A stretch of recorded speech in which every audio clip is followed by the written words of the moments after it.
Nananatiling nasa full alert status ang pambansang pulisya ngayong araw dahil sa pagbabalikan ng mga bakasyonista at estudyante na umuwi sa mga probinsya dahil sa undas. Mula sa Camp Crame, nasa telepono si Lea Ilagan para sa detalye ng balita. Go ahead, Lea. Magandang tanghali sa iyo, Flor. Bagamat mapayapang natapos ang undas sa bansa, nananatiling naka-full alert status ang buong pwersa ng Philippine National Police hanggang ngayong araw. Ito'y dahil sa balikan ng mga bakasyonista at estudyante na umuwi sa mga lalawigan noong undas. Ayon kay PNP Chief Police Director General Oscar Bayalde, kabilang sa babantayan pa ng PNP ang mga paliparan, mga pantalan, bus terminal at mga eskwelahan. Sinabi pa ni Chief PNP na sa 4 na araw ng undas, nasa 4 na barila na kumpiska, 28,595 na bladed weapons, mga alcoholic drinks, 650 na gambling paraphernalias, 195 karaoke, mula naman niya sa 17,659 na mga violators. Nasa 981 na drug suspect din ang naaresto sa 660 na anti-illegal drugs operation. 21 ang napatay at 2 ang sugatan. Nasa 525 din na wanted person ang nahuli ng mga otoridad.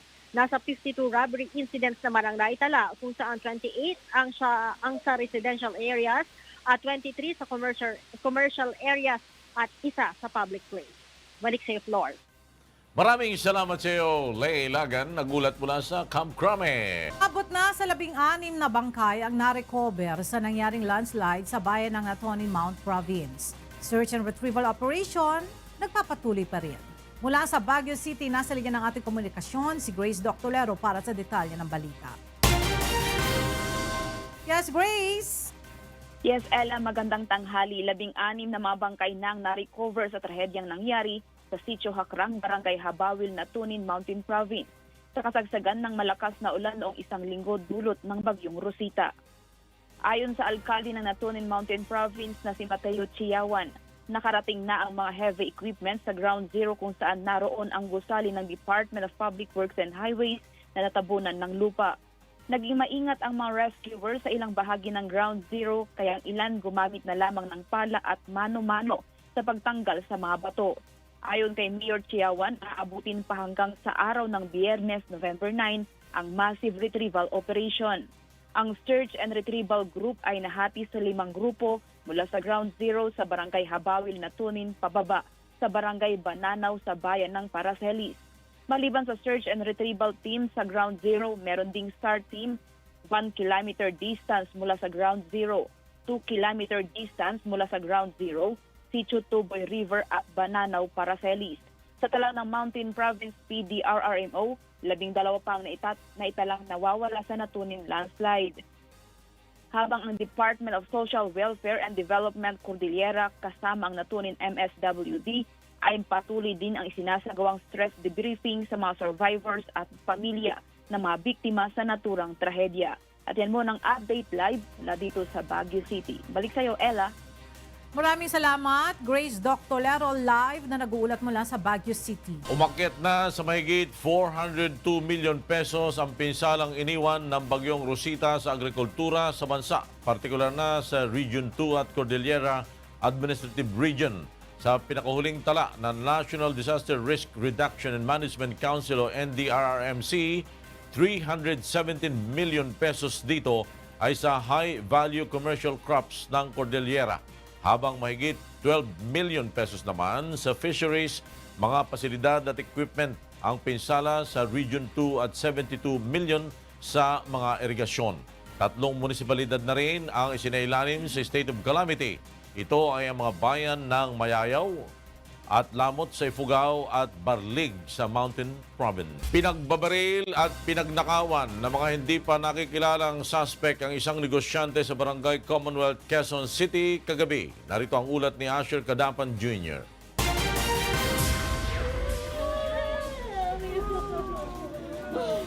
Naghihinagpis ang mga kaanak ng isang lalaking na biktima ng pamamaslang sa kanto ng Lawin Street at Colasisi Street sa Barangay Commonwealth, Quezon City bandang alas 8 kagabi. Kinilala ang biktima na si Michael Manila, 45 years old at isang negosyante. Ayon sa nakasaksi sa insidente, papauwi na ang biktima galing sa tindahan nito sa lungsod sakay ng isang puting Isuzu truck. Nang bumagal ang takbo ng sasakyan nito upang lumiko sa Colasisi Street ay biglang sumulpot ang suspect na nakasuot ng pulang helmet at itim na jacket. Pinagbabaril nito si Manila na naging sanhi ng agad na pagkamatay nito. Dito pa lang po kami, pinaputukan na kami ng baril. Dalawang beses at narinig ng kasama ko. Tapos pagdating na ho namin dyan, may biglang kumatok na sabi na, dapa kayo, dapa. Tapos lumapa po kami lahat, doon na po yung sunod-sunod na putok. 3 beses na pong sunod-sunod na putok. Sa panayam ng mga pulis sa mga kaanak ng biktima, nalaman nila na nawawala ang cellphone at ang dalang pera ng biktima na tinatayang nagkakahalaga ng 150,000 pesos. Hindi naman matukoy ng mga kaanak ni Manila ang motibo ng pamamaslang. Patuloy na nagsasagawa ng follow-up operation ang mga tauhan ng Quezon City Police District upang malaman ang pagkakakilanlan ng suspect at matugis ito. Asher Cadapan Jr., UNTV News and Rescue, Quezon City. Nakalis na kahapon sa bansa ang Australian missionary na si Sister Patricia Fox, ngunit nangako itong babalik upang ipagpatuloy ang kanyang charity work sa mga susunod na panahon. Narito ang report ni Rosalie Coz. Nakabalik na sa Australia linggo ng umaga ang Australian missionary na si Patricia Fox matapos tanggihan ng pamahalaan ng Pilipinas na palawigin pa ang temporary visitor visa na ipinagkaloob sa kanya ng Bureau of Immigration. Naharap sa deportation charge ang Australian nun dahil sa umano'y pakikilahok nito sa mga political activity. Inihatid pa ng iba't ibang grupo ang misyonaryo patungong airport bago ito tuluyang umalis ng bansa araw ng Sabado. Ayon kay Fox, ipagpapatuloy niya ang kanyang mga advokasya sa labas ng bansa. The deportation case is continuing and will continue. My problem was the visa, and you cannot force the government to give you a visa.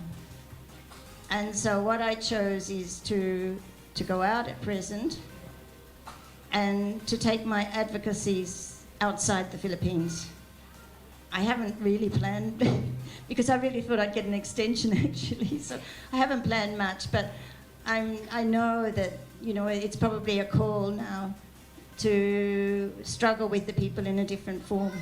Iniutos ni Pangulong Rodrigo Duterte ang pagsasagawa ng investigasyon laban kay Fox nang dumalo ito sa isang fact-finding mission sa Mindanao na kinukonsidera ng pamahalaang isang political interference.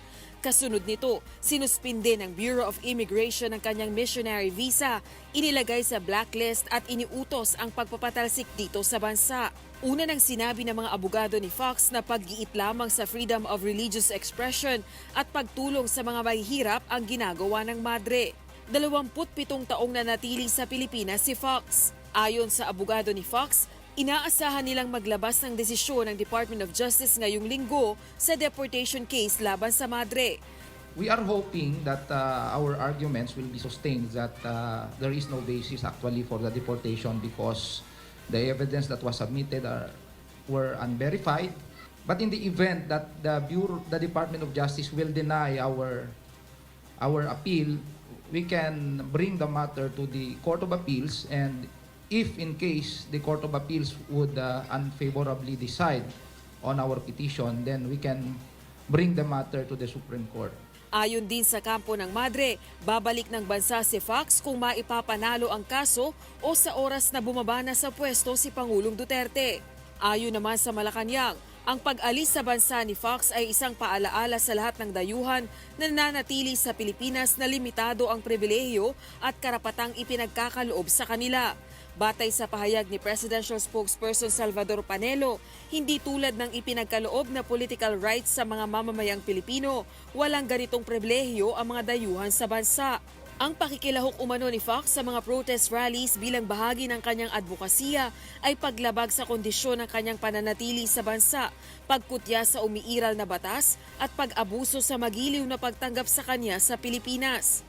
Wala rin anyang paniniil sa freedom of expression sa bansa at sumailalim sa legal na proseso ang ginawang aksyon ng pamahalaan laban kay Fox. Pinasalamatan din ng Malacanang anumang mabuting nagawa ni Fox para sa bansa. Gayunman, ang payo nito sa misyonaryo, sundin ang batas saan man siya naroroon. Rosalie Coz, UNTV News and Rescue. And for the news abroad, voters in the French Pacific territory of New Caledonia have rejected a bid for independence. Kath Dumaraos has this story.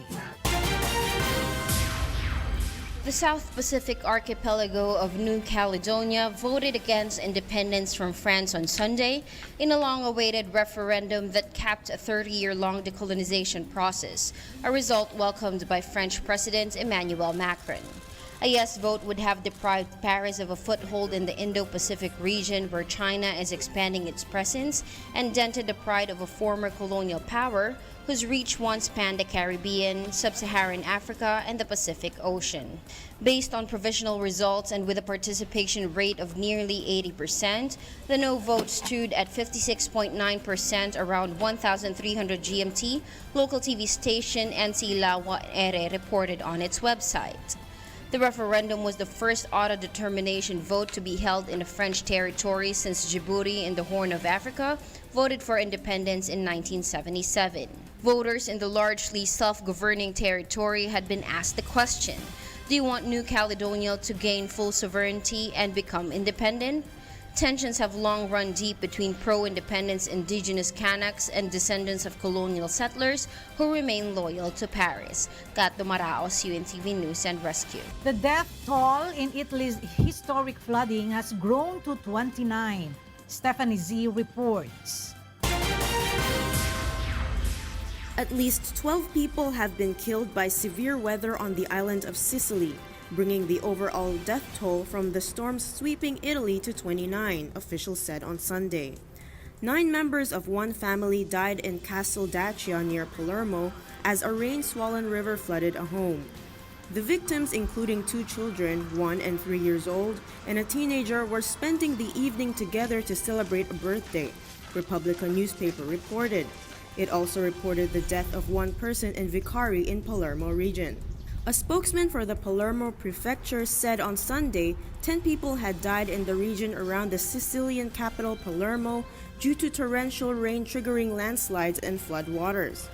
2 more fatalities occurred in the region around the Sicilian town of Agrigento when the car they were traveling in was hit by a landslide, another official said. Italy's Civil Protection Agency said the number of deaths caused by the wave of bad weather stood at 17, excluding the fatalities in Sicily. Heavy rains and gale-force winds have been battering Italy for several days, uprooting millions of trees and cutting off villages and roads. Some of the worst damage has been recorded in the northern regions of Trentino and Veneto. On Saturday, the governor of Veneto, Luca Zaia, said storm damage in the region amounted to at least €1 billion. Stephanie C., UNTV News and Rescue. Mahigit 400 Galil rifle at isang coaster ang ipinagkaloob sa PNP Calabar Zone ngayong araw. Mula sa Laguna, nasa linya ng ating komunikasyon si Sherwin Kulubong para sa detalye ng balita. Magandang tanghali, Sherwin. Magandang tanghali, Prima. Iba't ibang mga gamit ang ipinagkaloob ng Philippine National Police Headquarters sa PNP Calabar Zone sa Camp Vicente Lim sa Calamba, Laguna kaninang umaga. Kabilang dito, Prima, ang 490 units na 5.56 bar Galil rifle na galing Russia, 26 units ng thermal imager, 74 units ng global positioning system at mga bala. Kasama din sa ipinagkaloob, Prima, sa Pro 4A ang isang Toyota Coaster na nagkakahalaga ng 3.4 million pesos na maaari nilang gamiting service. Lahat ng pera ngayon nagagamit. Unlike before, yung dating mga leadership, unobligated lahat ng pera. Lahat nabibili on time. Ibig sabihin, very inefficient ang leadership ng Philippine National Police. Ayon pa sa Direktor ng Logistics na si Police Director Jose Ramos, sa susunod na taon naman ay darating pa ang 4 na helicopter para sa PNP. Next year, meron pong i-deliver na 2, June, Airbus, single engine, and then in December, another 2. Tapos, for 2020, meron pong 3. Nagpapasalamat naman ang PNP Calabar Zone sa pamahalaan dahil sa patuloy na suporta na ipinagkakaloob nito sa pamunuan ng pambansang pulisya. At yan ang ating balita. Balik sa iyo, Prima. Maraming salamat, Sherwin Kulubong, nag-uulat mula sa Laguna. Nasubok ang kahandaan ng Western Mindanao State University kanina pagdating sa pagtama ng isang malakas na lindol. Gayunman nakitaan ng maraming pagkukulang sa paghahanda ang universidad, kabilang narito ang hindi nila pagsunod sa proseso ng evacuation. Mayroon din ilang mag-aaral na tila hindi sineryoso ang drill. Ayon naman sa pamunuan ng paaralan, gagawa nila ng paraan ang mga nakikitang pagkukulang sa evaluation. Pasok na sa second round eliminations na UNTV Cup Season 7 ang judiciary magis, PNP responders at Malacanang PSC Kamao matapos magwagi sa kanilang game kahapon. Samantala, eliminated na ang PhilHealth Plus at DOJ Justice Boosters. Narito ang report ni Bernard Dadias.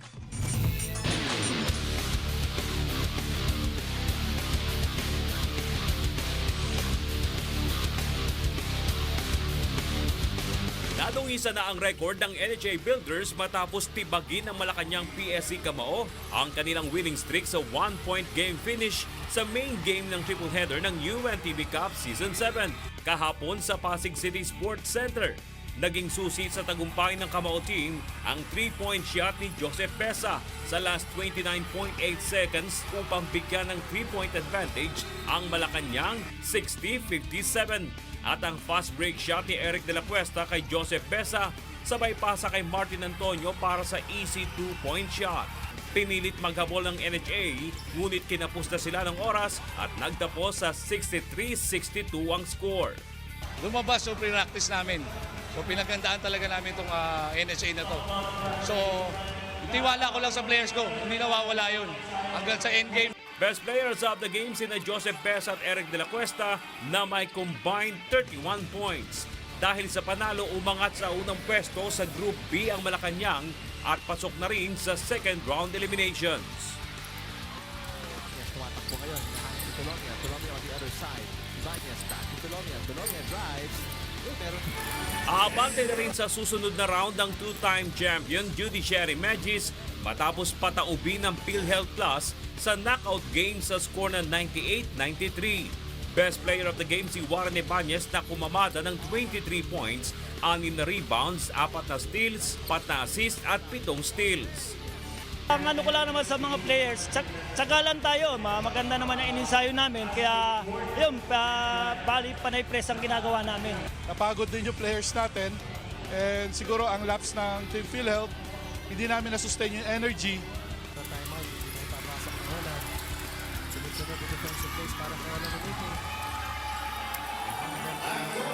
Samantala, pasok na rin sa second round eliminations ang Season 5 champion PNP Responders. Nanguna sa responders sina Olan Umiping at Julius Criste na may combined 38 points kaya tinanghal na best player of the game. Bagamat nagawang makipagdikdikan ng DOJ sa PNP, sa huli na naigang pagiging veteranong koponan ng responders sa final score na 89-77.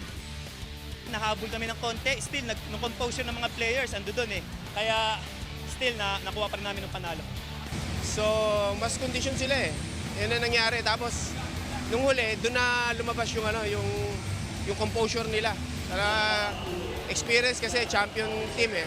So, doon kami nahirapan. Dahil sa panalo, aabante na sa next round ang PNP at magpapaalam naman sa liga ang DOJ. Bernard Dadis, UNTV News and Rescue, Philippines. Kilalanin naman ang 5 grand finalists ng A Song of Praise o ASOP noong mga nakalipas na taon na muling sasabak sila sa grand finals ngayong taon. Pakinggan natin ang kanilang mga inspirasyon at ang naiambag ng ASOP sa kanilang buhay. Narito ang report ni Leslie Longbowen.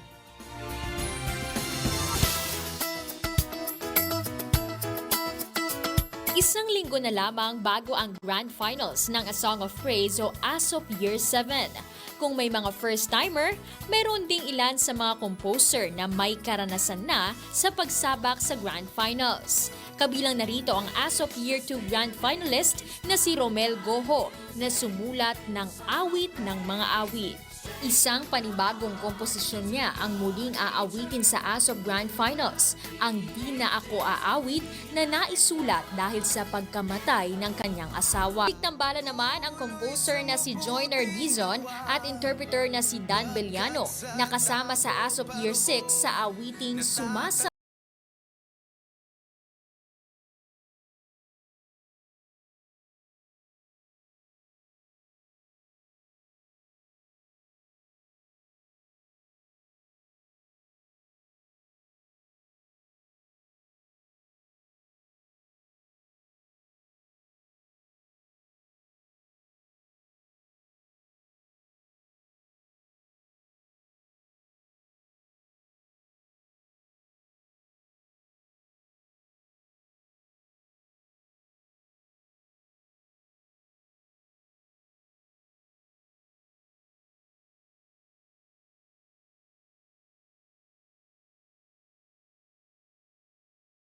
Magka-partner din ngayong taon sina Oliver Narag at Jessa May Gabon ng kantang Kislap doong ASOP Year 3.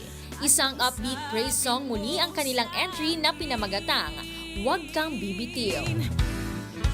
Huwag kang bibitiw, kapit ka lang sa aking kamay, di kita iiwanan. Huwag kang bibitiw, manali ka lang. Ito yung pinakamalaking ambag sa talento ko at sa pagkatao ko yung ASOP. Kaya napakasarap na makasama lagi sa ASOP. Grand finalist din ngayong taon ang OFW sa Singapore na si Emmanuel Lipio Jr. na kompositor ng ASOP Year 6 song na Sapat Na Ba.